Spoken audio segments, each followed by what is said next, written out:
Lewis.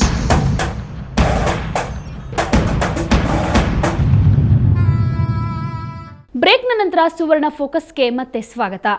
ನಿತ್ಯಾನಂದನ ರಾಸಲೀಲೆ ಪ್ರಕರಣವನ್ನ ಬಹಿರಂಗಪಡಿಸಿದ್ದೇ ಆತನ car ಚಾಲಕ Lenin. ಈಗ ಇವರಿಬ್ಬರದ್ದು ಹಾವು ಮುಂಗುಸಿ ಸಂಬಂಧ.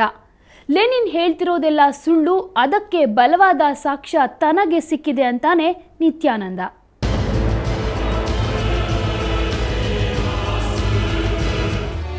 ಸ್ವಾಮಿ ನಿತ್ಯಾನಂದ ಹಾಗೂ ಆತನ ಕಾರು ಚಾಲಕ ಲೆನಿನ್ ಕುರುಪ್ಪನ್ ಒಂದು ಕಾಲದಲ್ಲಿ ಪರಮಾಪ್ತರು.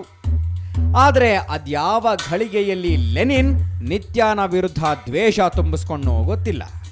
ಅಂಥ ಸಂದರ್ಭದಲ್ಲೇ ಆತ ತನಗೆ ತಿಳಿದಿದ್ದ ರಹಸ್ಯವೊಂದನ್ನು ಜಗಜ್ಜಾಹೀರು ಮಾಡೋದಕ್ಕೆ ನಿರ್ಧರಿಸಿದ. ಇಂಥದ್ದೊಂದು ನಿರ್ಧಾರದ ಬಳಿಕ ಬಯಲಾಗಿದ್ದೇ ನಟಿ ರಂಜಿತಾ ಮತ್ತು ನಿತ್ಯಾನಂದನ ಅಶ್ಲೀಲ ಚಿತ್ರಣವಿರೋ ವಿಡಿಯೋ ಕ್ಲಿಪ್. ಮಾರ್ಚ್ 3ರಂದು ತಮಿಳು ಚಾನೆಲ್ ಒಂದರಲ್ಲಿ ಬಯಲಾದ ಪ್ರಕರಣ ಒಂದೇ ದಿನದಲ್ಲಿ ಇಡೀ ಜಗತ್ತಿನ ಗಮನವನ್ನ ತನ್ನೆಡೆಗೆ ಸೆಳೆದುಕೊಳ್ತು.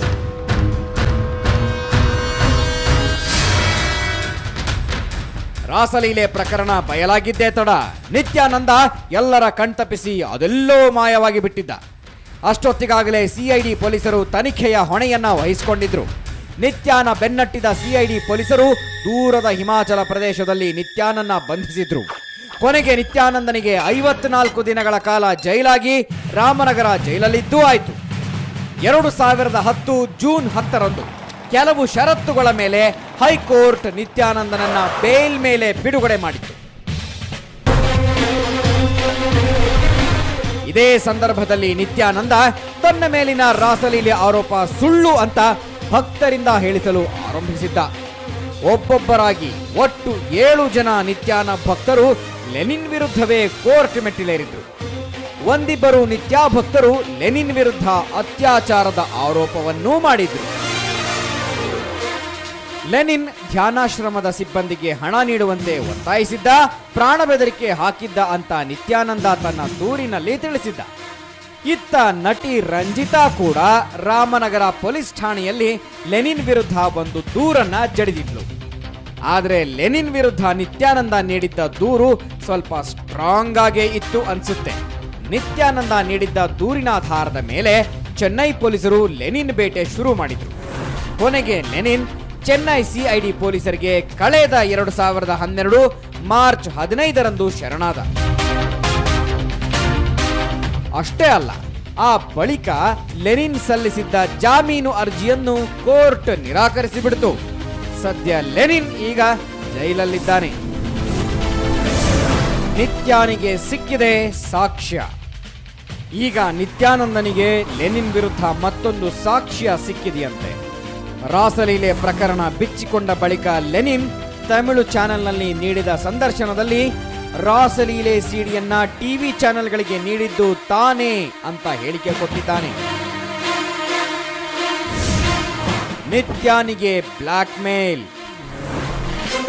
ತನಗೆ ಕೆಲವು ಪ್ರಭಾವಿ ರಾಜಕಾರಣಿಗಳು ಬ್ಲ್ಯಾಕ್ ಮೇಲ್ ಮಾಡ್ತಿದ್ದಾರೆ, 100 ಕೋಟಿ ಕೊಡಬೇಕೆಂದು ಪೀಡಿಸುತ್ತಿದ್ದಾರೆ ಅಂತ ನಿತ್ಯ ರಾಜಕಾರಣಿಗಳ ಹೆಸರು ಹೇಳದೆ ಸುದ್ದಿಗೋಷ್ಠಿಯಲ್ಲಿ ನೇರವಾಗಿ ಆರೋಪ ಮಾಡಿದ್ದ. ಆದರೆ ತಾನು ಅದಕ್ಕೆ ಬಗ್ಗದಿದ್ದಾಗ ಸಿಡಿ ಬಳಸಿ ಬ್ಲ್ಯಾಕ್ ಮೇಲ್ ಮಾಡಿದ್ದಾರೆ ಅಂತ ನಿತ್ಯ ಅನಾಮಿಕ ಪ್ರಭಾವಿಗಳ ವಿರುದ್ಧ ಕಿಡಿಕಾರಿದ್ದ. ಅಷ್ಟೇ ಅಲ್ಲ, ಸಿಡಿಯಲ್ಲಿರೋದು ನಾನಲ್ಲ, ಅದು ನಕಲಿ ಅಂತಲೂ ಗೋಳು ತೋಡ್ಕೊಂಡಿದ್ದ. ಮಾಯವಾಗಿದೆ ನಗು. ನಿತ್ಯಾನಂದ ಈಗ ಎಂದಿನಂತಿಲ್ಲ. ಆತನ ಮುಖದಲ್ಲಿ ಹಸನ್ಮುಖತೆ ಕಾಣ್ತಾ ಇಲ್ಲ. ಗಂಭೀರ ಮುಖ ಹೊತ್ತಿದ್ರೂ ಮೇಲ್ನೋಟಕ್ಕೆ ನಗುವ ನಾಟಕ ಎದ್ದು ಕಾಣುತ್ತೆ.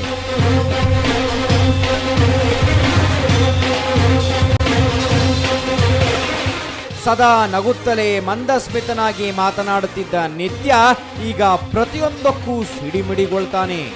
ಯಾವಾಗ ನೋಡಿದ್ರೂ ಸಿಐಡಿ ಪೊಲೀಸರ ಮೇಲೆ ಕಿಡಿಕಾರ್ತಿರ್ತಾನೆ. ಮಾಧ್ಯಮದವರನ್ನ ಕಂಡ್ರಂತೂ ಬುಸ್ ಬುಸ್ ಅಂತಾನೆ. ಹೀಗೆ ದುರು ಅಂತಿರೋ ನಿತ್ಯ ಸಂಕಷ್ಟಕ್ಕೆ ಸಿಲುಕಿದ್ದೇ ರಾಸಲೀಲೆ ಟೇಪ್ನಿಂದ. ಆದರೆ ಆ ಟೇಪ್ನಲ್ಲಿರೋದು ನಕಲಿ ಅನ್ನೋದನ್ನ ವಿದೇಶಿ ಪ್ರಯೋಗಾಲಯಗಳು ವರದಿ ನೀಡಿವೆಯಂತೆ. ಹಾಗಾದ್ರೆ ಆ ವರದಿಯಲ್ಲಿ ಏನಿದೆ ಅಂತ ತಿಳಿಯೋಣ ಪುಟ್ಟ ಬ್ರೇಕ್ನ ನಂತರ. Lose